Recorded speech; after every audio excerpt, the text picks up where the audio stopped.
We're here today to talk about the journey from C-suite to entrepreneurship. My name is Anne Bloom. I am the president of ALB HR Solutions. That's a boutique human resources and business consulting practice. And I've been in business since 2008.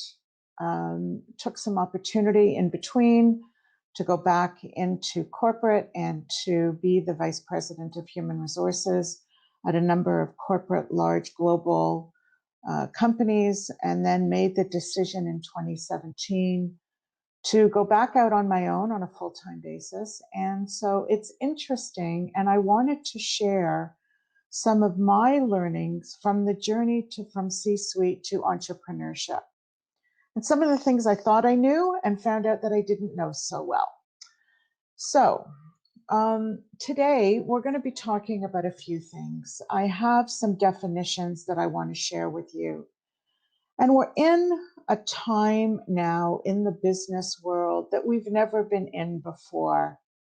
Many organizations, many C-suite professionals are finding themselves in transition and looking for their next gig, and making the decision that it might be a good time and a good opportunity to venture out of corporate.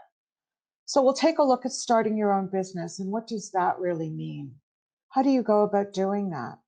We'll take a look at the different levels of entrepreneurship, and there are a few of them, right from the entry level to the seasoned experienced me. And then we'll talk about some things that I think we all need to think about as we are moving forward into the next phase of our career, whatever that looks like to you. And then there'll be time for questions. So, some definitions. We've all heard the phrase interim. And an interim employee is for an intervening period. It's temporary. It's taking on an interim assignment. There is an end to that assignment, and there's a beginning. And you may not, in an interim role, do what excites you. However, you will consistently be learning about who you are as a professional and providing your expertise to your client. The gig economy, well, we know we're all in that. It's a labor market characterized by the prevalence of short-term contracts or freelance work as opposed to permanent jobs. And working in the gig economy means constantly being subjected to last-minute scheduling. We also know in today's world, in the gig economy, that organizations today, as we're still in the pandemic, are still in a very strategic phase. They haven't yet moved forward into the reimagining phase as to where their business is going. And although there probably aren't a lot of temporary assignments out there right now, my gut tells me is that this type of market, this type of role will explode. And probably by the end of the year, if not into 2021, but it will explode. There are contract positions as well, where you enter into a formal or a legally binding agreement with an organization. And as you look at building your own business, are you going to enter into contracts with your clients? And that's something you need to think about. We'll talk more about that in just a minute. Sole proprietor. A sole proprietor is a person who is the exclusive owner of a business. They're entitled to keep all the profits after tax has been paid, but they're also liable for all losses.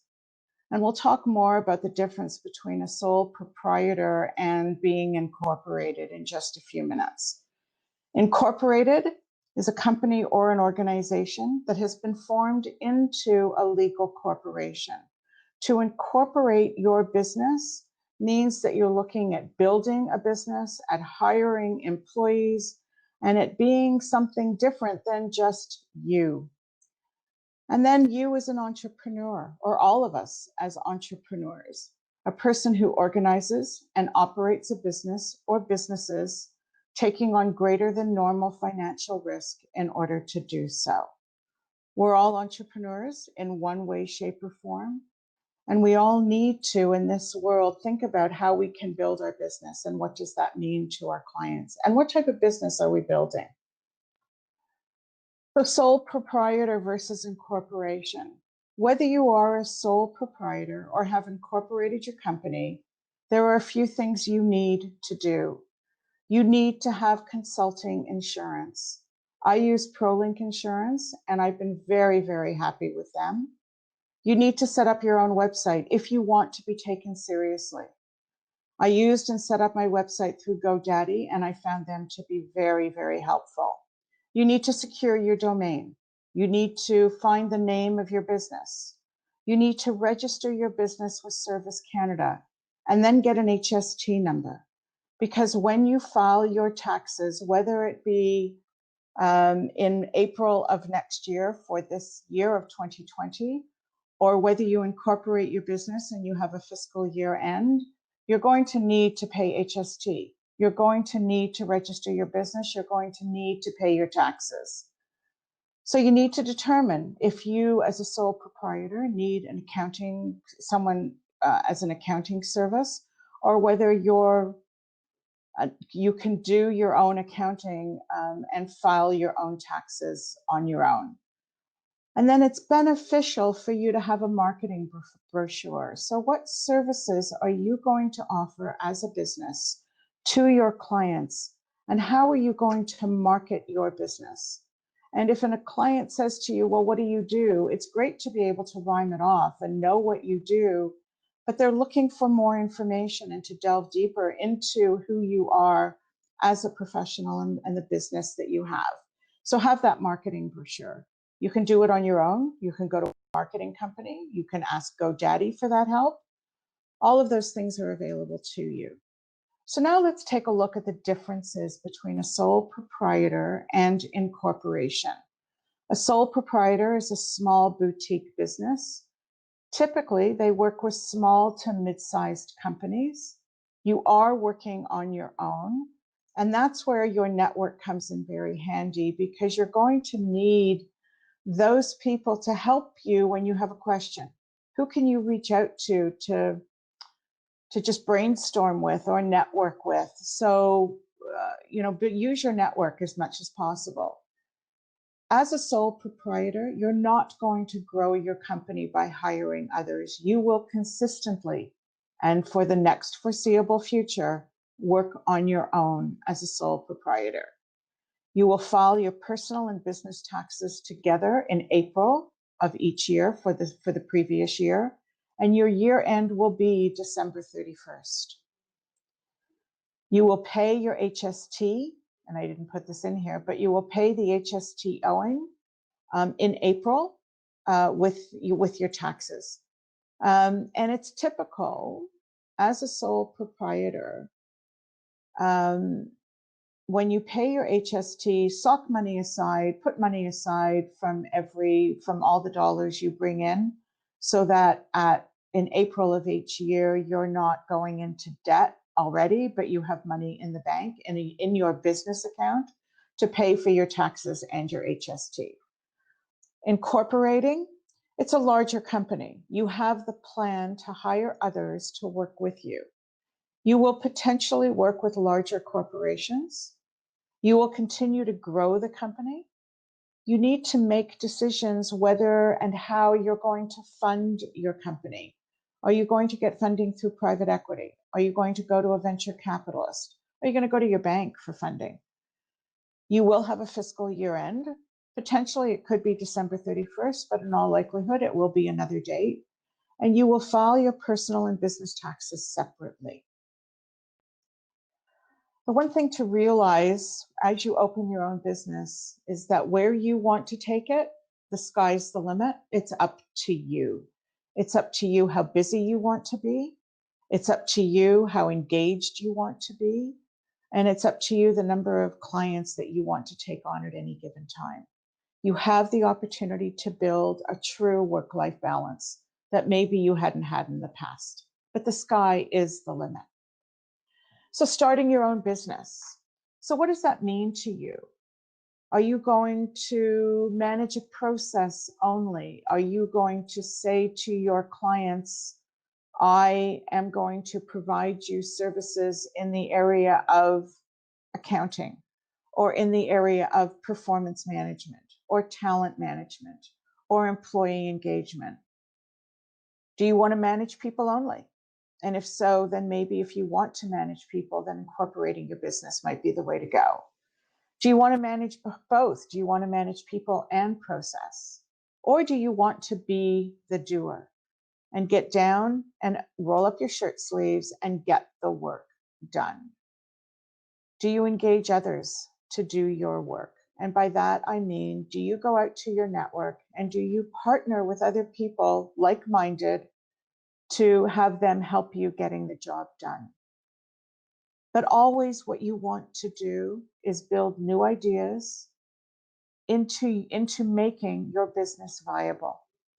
So by building those new ideas, you're going to be asking your clients what their pain points are. You're going to be working with your clients to solve those pain points. You're going to create a need in the marketplace that others can use to achieve success. I've learned a few things in being a consultant, and one of the harder lessons to learn was that you don't tell your clients how to solve their problem.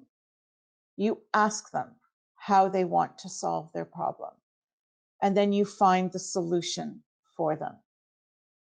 But you are not a member of that organization. You are a contractor. You are coming in for a purpose, a limited purpose. And therefore, you have to find the solutions and offer those solutions to your clients in solving their business. And that's what I mean by creating a need for you in the marketplace. And today's need in today's marketplace is so unusual in that I don't think organizations yet know what their problem is and what solution it is that they're looking to find. And they're looking to us as leaders to have a sounding board to talk it out. What do they need? How can they get it? What does a viable solution look like? How long is it going to take? And what's the amount you're going to be charging to find that solution? Is it an hourly rate? Is it a daily rate? Is it a project rate? And you need to have your list of services laid out so that you know if somebody asks you to, I'll take me for example, to do a performance management program for them, you need to know in your mind how long that performance management program is going to take to build and to implement, and what you're going to be charging your client. So you need to do your own research beforehand. You need to have all of the answers. And it's okay to say to your client, I don't know that, but I'll get back to you. But hopefully you do know that, and hopefully you don't have to get back to them, that you can tell them right off the bat. And so the different levels of entrepreneurship. So there is an advisor, a person who gives advice in a particular field. And that advisor might be an entry-level person, might be a person with a specific number of years of business, but they haven't managed that process. They've worked in the process, they know how to do it, but they don't necessarily have the tools to lead the process. So they advise on the process. A consultant is a person who provides expert advice professionally. So that expert advice professionally means that you are the SME in a particular area, subject matter expert, that you know what it is that you're talking about, that you have your portfolio that you can share with a potential client to show them that you've worked in these specific areas, that your website talks about the areas that you are an expert in and that you can provide that advice to professionally. There's a person who raises venture capital and capital invested in a project in which there is substantial element of risk, typically a new or expanding business, but you're prepared to take that risk because you believe in what the consultant or the new company is learning, is building, and is offering. You can build a solution, and that means offering a solution or solving a problem or dealing with a difficult situation. And you have the correct answer to the puzzle. And you'll find that so many employers and organizations today are looking at puzzles and they just can't see the forest for the trees. And so it's up to us as SMEs, as consultants, as experts, to guide them to the solution that's the best solution for them to solve the puzzle. And so a true entrepreneur builds a solution to solve a problem. A true entrepreneur not only builds the solution, but also knows the solution and can build a business plan to help their client or future client understand what the steps are that they will go through to solve the problem and how long it will take to solve the problem. There have been many times that I have outlined that solution in a contract with a client, and that contract talks about the services that you're going to be rendering. It talks about the length of time. It talks about termination of that contract. If the client is saying that they want you to be with them for a period of 6 months, but you solve the solution in less time, how do you dissolve that contract? Do you remain on for a period of 6 months and they pay you to do something else? Do they pay you out for the 6 months because they've signed a contract? Or do they give you a 2-week written advice that your project and your contract will be ending in a 2-week period? And vice versa, if you want out of that solution or that project because it's not the right one for you, how much notice should you be giving your client to get out of that problem? And it's a tenuous situation because oftentimes your reputation is who you are to that client and how they will recognize you to their friends and colleagues as well. And you want future business out of this. And so you need to be careful on why you're leaving a project. Are you leaving it because you completed it, or are you leaving it because you just don't know the solution? You can't leave a problem because the client is too difficult. You have to find a solution. So it's tricky, and I get it. And oftentimes, you need your network and people that you trust to talk to find that right solution to solve the problem. And so there are a few things to think about. What is your uniqueness? What is your value add? What do you bring to the market today that your clients really need and are looking at you for? How can you fix the problem in the marketplace? Do you know what the problem is? Do you know what your potential clients are having problems with? And then what's something new can you bring to the table? Is your solution new? Is it innovative? Are you talking about being resilient in the marketplace? What new are you bringing to the table? Who are you to the new world of work? And why should a potential client want to bring you on? You need to change your mindset. It's not the same as working for a company in a C-suite position and all of a sudden going out on your own.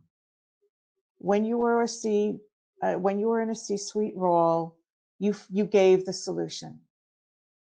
You understood the problem and you gave the solution.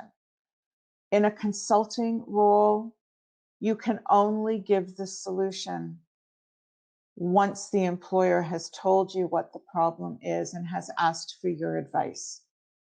It's not about offering, it's about asking.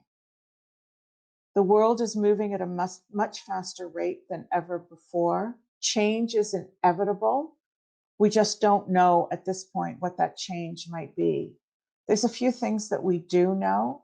And we do know we haven't seen the last of change. We haven't seen the last of people losing their jobs. We haven't seen the last of companies closing their doors. We don't know what this second wave of the pandemic means to organizations, especially the food and beverage organization and perhaps some smaller companies. And that's why it's moving at a much faster rate. We don't know what the future brings and holds for any of us. We do know that it's a global economy. We do know that organizations can recruit worldwide. Because more and more organizations are working remote and they're working from home, work is anywhere. You can be working for a company in Europe and be sitting in your living room or your office here in Toronto. You can be in a different country. You can, with the advent of Teams or the advent of Zoom, you can be working anywhere and yet still have constant contact with your teams and with the people you work with and for. There are a lot of people today who have joined organizations throughout the pandemic who have never met their teams. They've never met their hiring manager face to face, and they're doing it all through video. It's difficult. It makes onboarding very difficult, and yet we are moving towards what is considered to be, and what will grow to be, I believe, a very global economy. We also live in a very virtual world, and the business world of the future. And the virtual world is, I don't know about you, but I am so zoomed out. I've done it. I've had enough of it. There are no other ways, though, to keep in touch with our colleagues and with our network and in sharing our business needs. And so it's something we just need to be able to live with and find a way to make it our friend. We need to broaden our scope so that we can see all of those global differences. We need to understand the different roles, the way businesses are now working, the different skills that are needed, both at the leadership level and at the employee level. Skills like empathy and trust and resilience and so many others. We need to have the ability to change and the ability to morph as the world changes and as our roles change, because our clients are going to be asking us to do so much more and in different ways than we've ever done it before. So we need to be adaptable. We need to be resilient. We need, above all, to accept that the world is changing and that we, in turn, have to change with the world. And so I'm going to turn now to questions, and I'm going to stop sharing my screen and see if there's any questions on the chat box. But I do want to thank you for your time. Don't hesitate to connect with me on LinkedIn, and don't hesitate to reach out with any questions that you might have or comments. And if you want to talk, happy to share information with you. My website is albhrsolutions.com. And I can be reached at ann.bloom100@gmail.com.